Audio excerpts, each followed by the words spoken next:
No, when you say get the steps and make a plan, but you said, and it's not so much a plan; it's a goal that you want to have. Yeah, in fact, let's go to those SMART goals, because 2012 people have made resolutions. This goes right to this ties right into it.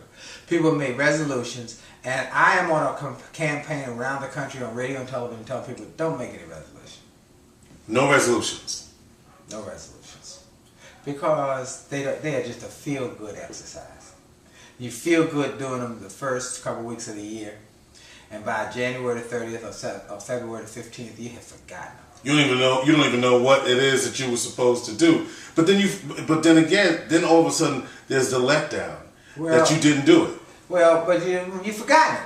Most people forget their resolutions because resolutions are a feel-good exercise. They have no real substance. They have no real oomph. I encourage people to leave the resolutions alone and rather set goals. Set goals that are smart. Okay, and what that means is most people say, I have a resolution. What's your resolution? I'm going to lose some weight. Okay. Or I'm going to be happy this year. Or I'm going to make more money this year. Or I'm going to pay off some of my debts this year. Or I'm going to stop. I'm going to cut back on smoking this year. Whatever it is, they make the resolutions. And as I said, by a couple months, they've forgotten it.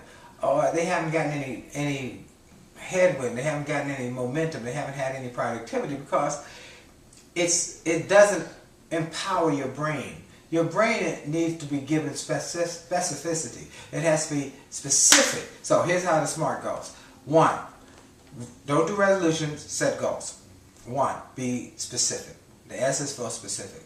So rather than saying, I want to lose weight. How much weight do you want to lose? I want to cut back on smoking. Well, are you going to stop or not? I want to make more money. How much? Put a number on it and tell your mind this is what we want. Because then your mind says, oh, I've been waiting for you to tell me. First, S is for specific. The M is for measurable. That you can measure it. That's something that you can check it at the end of the year that says I did it or I didn't do it. And that it becomes something that you can put on a list and you say, hey, I got that done. So, i.e., people say, I want to be happy. How do you measure happiness? You know, that's not going to be a good measurable goal. Then A is for achievable. That is in the realm of possibility. For someone to say, well, this year my goal is to make $1 billion. That's not achievable. That's probably not achievable. Unless, I don't know how anybody who's made $1 billion in a year. But people have doubled their income in a year. People have made $1 million in a year. So I think that you have to make it achievable. R is for relevant. That it's important to you. That this is important. That not just making money. That it has some reason to do it. Your why.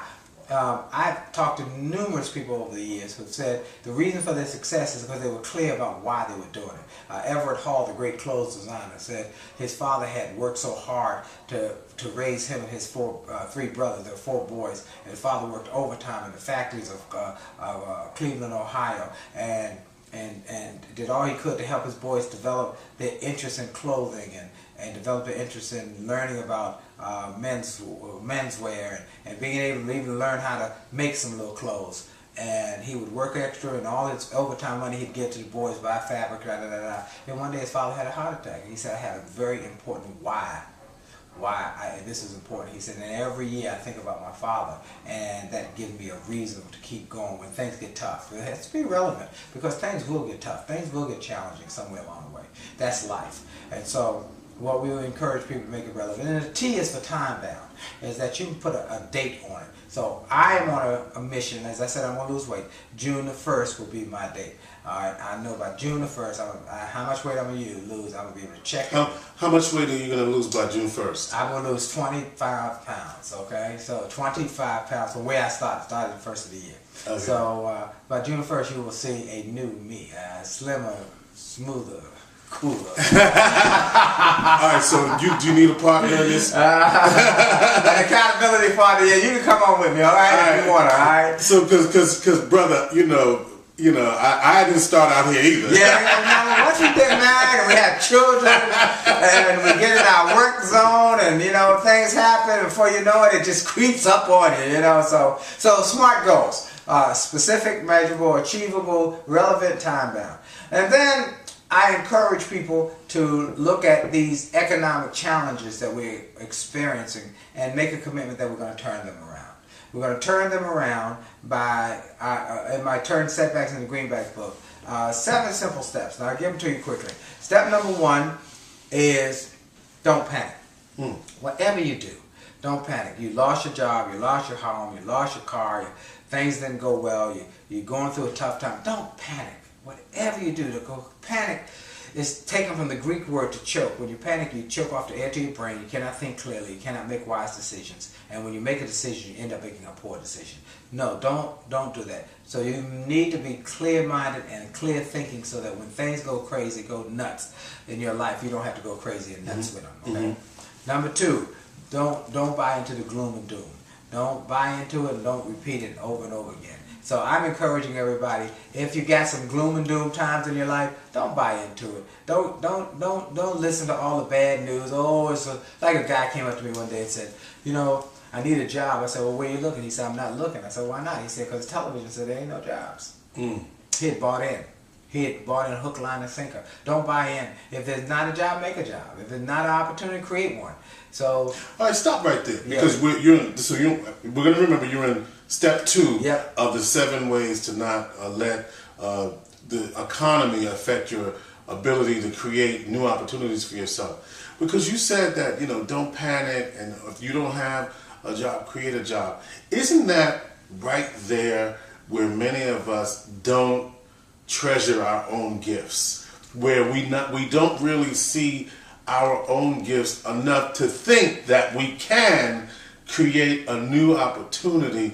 We kind of get stuck in well, let me not talk about what they do. Let me talk about what I do. Right, for real. So you don't realize that you can do it. Sometimes you get into the employer mentality that you're waiting for someone to tell you what you can do. Right.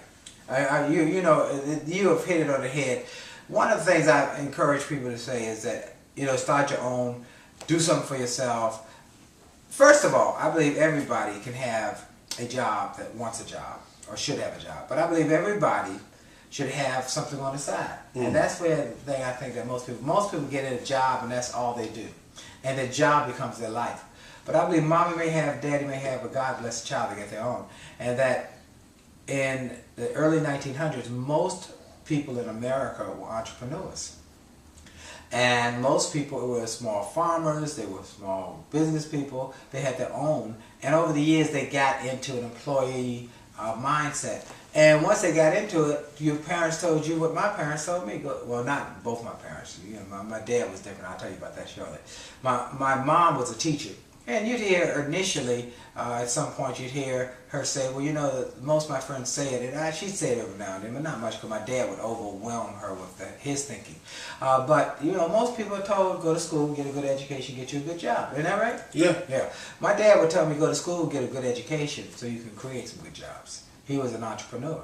And he'd always say to me and my brother, create jobs. He planted and poured entrepreneurism into us. And so I think that part of this is getting people to a mindset to say, you know what, I have some skills, some abilities, something I've done over these years that's of value. It has some value. And so let me think about how I can market. Or I have something I love to do, and if I just think differently, a little differently, I may be able to create some income and have fun doing what I love to do. So that's why I'm encouraging people to think entrepreneurially. There's a number of books out now that have encouraging ideas for people to learn how to maximize and use their skill sets as well as their intellectual capital to create revenues. And that's what we want to do, create multiple streams of revenue so you have money coming in. And my mom, now I'll give you an example. My mom was as I said, a school teacher.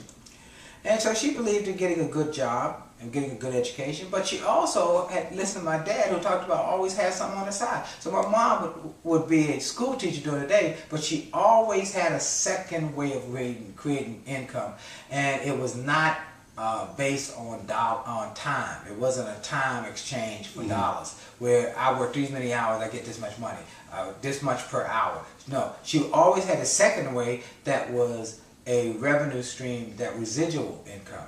So she had World Book Encyclopedia she sold, and they had a team. So her team, if they did well, she'd get a little bit of that. She sold Shaklee vitamins. She sold network marketing and stuff. Always had something on the side that was creating residual income. And so I believe that people should be thinking, how do I create residual income, as well as, if you have a job, how do I be excellent in that? Because if that job ends, you want to find a way to continue to grow.